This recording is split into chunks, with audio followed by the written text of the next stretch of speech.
Praise the Lord listener. आज मैं आपसे बात करूँगी। मोस्ट ऑफ टाइम क्या होता है, हमारे माइंड में एक क्वेश्चन होता है कि रियली जो हम प्रेयर कर रहे हैं क्या वो लिसन होती है, क्या वो सुनी जाती हैं या नहीं जाती।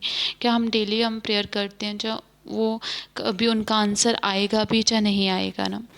यू नो मैं इस बात को आपको बाइबल के समय में से क्लियर कर दूंगी कि किन लोगों की प्रार्थना सुनी जाती है और किन लोगों की प्रेयर नहीं सुनी जाती। ठीक है, ये डिपेंड करता है मोस्ट ऑफ टाइम कि हम कैस किस रीति के द्वारा, किस रीति से हम चल रहे हैं ना।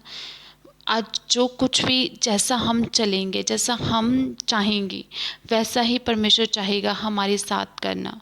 जो जिस जिस डेडिकेशन के साथ हम चल रहे हैं वैस उसी डेडिकेशन से परमेश्वर हमें टच कर कर उससे भी अधिक डेडिकेशन के साथ परमेश्वर हमारी लाइफ में वर्क करने की ताकत और सामर्थ्य रखता है। ठीक है, तो आज मैं बात करूँगी हिजकिय्याह राजा की, किंग की, जो इसराइल का राजा था। ठीक है, वो क्या होता है कि इसराइल का राजा तीसरे वर्ष में ना तो क्या होता है कि होली बा शेके रे बोरी खानी मन सीके रे बोरी राशि के फोरी है ना, राबारा शेके रे बोरी होली बा शेके रे बोरी खूब बोरी अबा।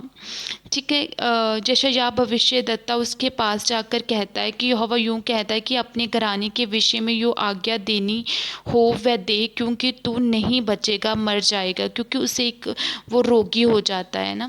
दैट।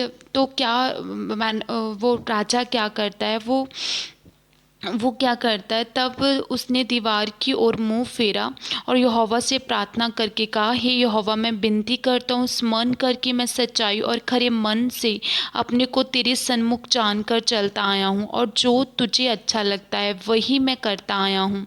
तब हिजकिय्याह फूट फूट कर रोया। तब ऐसा हुआ कि जशाया आंगन के बीच तक जाने भी ना पाया था, तो कि यहोवा का ये वचन उसके पास पहुंचा, लौटकर मेरी प्रजा के प्रधान हिजकिय्याह से कह कि तेरे मूल पुरुष दाऊद का परमेश्वर यहोवा यूं कहता है कि मैं तेरी प्रार्थना सुनी और तेरी आंसू देखे।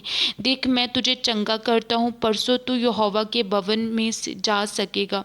मैं तेरी आयु 15 वर्ष बढ़ा दूंगा और अश्शूर को राजा को और को तेरे हाथ में कर दूंगा और तेरे साथ जितने भी लोग हैं वो बच पाएंगे। ठीक है, यहाँ मैं आपको इस बात को इस समन को क्लियर करती हूँ कि क्या बात है जो जो मैं अभी आपको रीड की मैंने बाइबल से। दैट क्या होता है कि हिजकिय्याह जब उसे पता लग जाता है कि मैं मरने वाला हूँ, वो दीवार की ओर मुंह फेर लेता है और प्रार्थना करता है, रोता है और परमेश्वर से कहता है कि परमेश्वर देख, मैं तेरे साथ सच्चाई से चलता आ रहा हूँ, जो तुझे अच्छा लगता है मैंने अपनी मन की सच्चाई के साथ वैसा ही तेरे साथ किया है ना।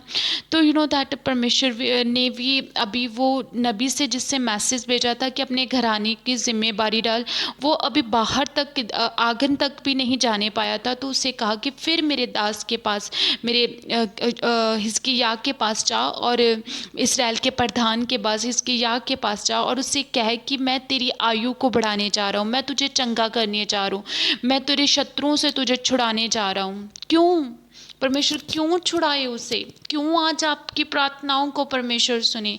क्योंकि अगर आपके काम परमेश्वर की नज़र में अच्छे होंगे तो आपको परमेश्वर छुड़ाएगा, तो गॉड आपकी आयु को लंबा करेगा, तो गॉड आपके फंसे हुए केसों से आपको निकाल देगा।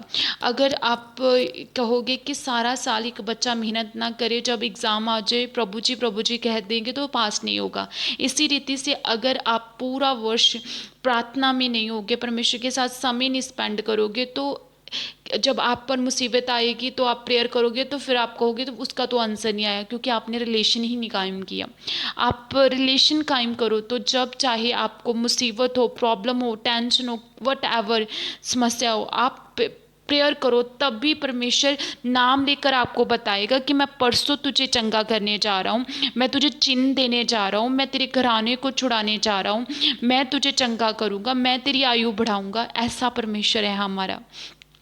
यहाँ पर मैं एक और बात कहना चाहती हूँ कि ठीक है, आप अब आपको पता चल गया कि मैंने ब्लेसिंग कैसे लेनी है, लेकिन अगर आपको ब्लेसिंग मिल गई उसके बाद अगर आप उसे मेंटेन ना करने करने पाए, ब्लेसिंग लेकर उसे खो देने से अच्छा है आप उस ब्लेसिंग को लो ही ना, यू नो दैट। जैसे हिजकिय्याह राजा ने किया। देखो जब इंसान कब गिरता है, जब वो अपने पीक लेवल पे होता है, या फिर तब जब उसे वो निराश होता है ना, जब इंसान को उसके घर वाले, दोस्त, फ्रेंड्स कोई नहीं समझते, तो वो अकेला होता है, तो वो बाहर देखता है कि कोई मुझे गर्लफ्रेंड मिल जाए, बॉयफ्रेंड मिल जाए, कोई मुझे समझने वाला हो, मैं नशे का सहारा ले लेता हूँ, मैं इस बुरी आदत का सहारा ले लेता हूँ ना, ऐसे। पर अगर या फिर जब वो अपनी लाइफ में एक ग्रेट सक्सेस को हासिल कर सक लिया होता है, तब उसे इस बात की सुद्धि बुद्धि नहीं रहती कि मैंने किसके साथ कितनी बात करनी है, और कितनी ग्लोरी लाइफ अपनी जो गॉड ने मुझे ग्लोरीफाई किया है, मुझसे किससे कितना दिखाना है। यहाँ पर लोग मिस्टेक करते, यू नो। यहाँ पर हिजकिय्याह ने क्या किया, बेबीलोन के राजा के जो उसका बलदान का बेटा बोरोदक बलदान था, वो उसने ऑफरिंग भेजी, उसने ऑफरिंग एक्सेप्ट की और सब कुछ दिखाया, देखो मुझे परमेश्वर ने जे दिया, जे दिया। तो यशायाह नबी के पास, नबी का फिर उसे मैसेज मिला कि जो चीज़ें तूने बेबीलोन के बलदान राजा को दिखाई है वो सब कुछ ले जाएंगे, देख तेरी वंश भी कैदी बना ली जाएगी ना।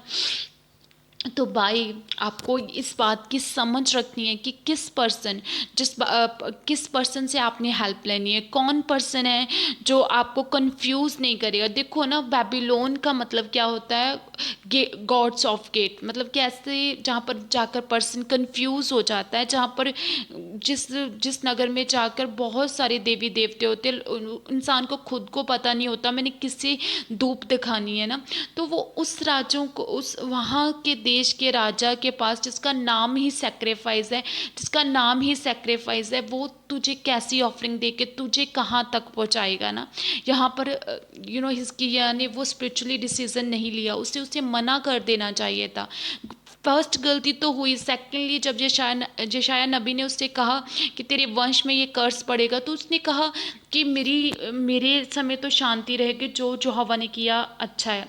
मैं यहाँ पर कहती हूँ कि अगर आप होली स्पिरिट से भरे हुए हो, अगर आप परमेश्वर की आत्मा से भरे हुए हो, अगर आपको कहते हैं कि कोई आपकी घर में ये बीमारी है, ये कर्स है, तो ये नॉनसेंस है। अगर आपके दादे परदादे को शुगर है, आपको भी होने जा रही है, ये आपके लिए नॉनसेंस है। आप हो उस कर्ज को ब्रोकन करने वाले, आप हो उस प्रॉब्लम को जड़ से उखाड़ने वाले, और आप कमांड कर सकते हो कि मैं परमेश्वर का जन हूँ, इसीलिए ये कर्ज मेरे घराने में नहीं होगा। आपको फाइटर बनना है, आपको वॉरियर बनना है, आपको योद्धा बनना है, ठीक है, अपनी उस प्रॉब्लम से बाहर निकलने के लिए ना कि उस प्रॉब्लम के साथ समझौता करना है, और वाइजली अपने फ्रेंड्स चूज करने हैं कि आप ग्रो करने पाओ अपनी लाइफ में, ठीक है।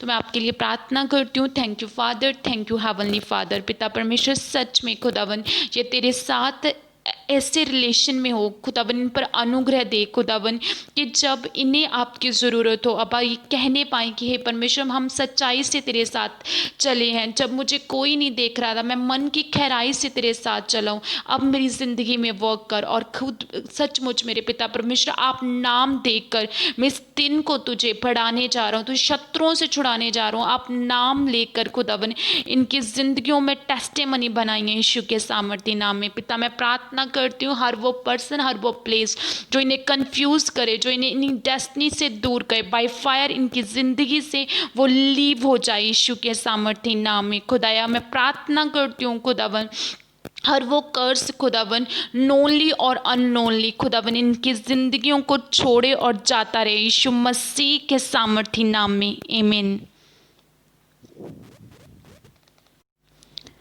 प्रेज द लॉर्ड लिसनर, आज मैं आपसे बात करूँगी। मोस्ट ऑफ टाइम क्या होता है, हमारे माइंड में एक क्वेश्चन होता है कि रियली जो हम प्रेयर कर रहे हैं क्या वो लिसन होती है, क्या वो सुनी जाती हैं या नहीं जाती, क्या हम डेली हम प्रेयर करते हैं जो वो कभी उनका आंसर आएगा भी या नहीं आएगा ना।